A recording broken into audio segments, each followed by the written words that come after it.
The Joint Gulf Range Complex is a large area of the eastern Gulf of Mexico that allows the military to develop and test weapon systems in a real environment, in an environment that's similar to other places in the world that the military might operate, unobstructed from other kinds of activities, whether that be shipping, whether that be oil.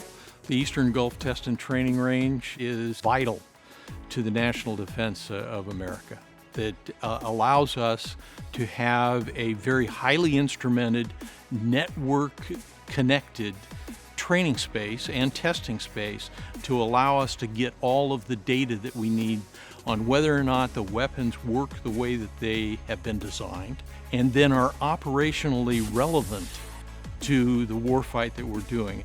When you look at all of the ranges in the United States, you can take all of those ranges and put them into the Gulf of Mexico range and still not fill the space.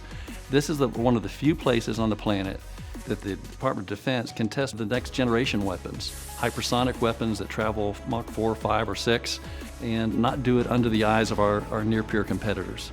See, the ability to operate ships far offshore, maybe 200 miles offshore, and then be able to project power, people, logistics onto and over the beach.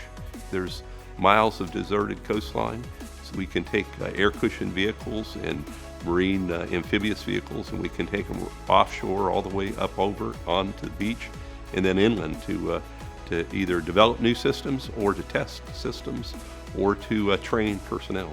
Currently, there's a moratorium from oil and gas drilling that isolates the eastern part of the Gulf of Mexico to reserve it for our testing and training.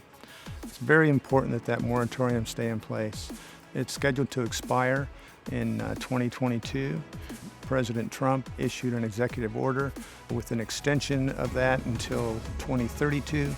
But we'd really like to see that show up in the form of legislation so it becomes a permanent extension so that we keep the public safe while we develop these weapons. It's crucial that we keep the Gulf Range open, keep it pristine. There's no other place in the world that we can repeat the capability that the Gulf Range has for us. This is the most realistic place to handle all those environments that we cover throughout the world, and I think better prepare our combat forces and able to keep our readiness at the very highest level so that we're able to deploy and perform as the nation asks us to do.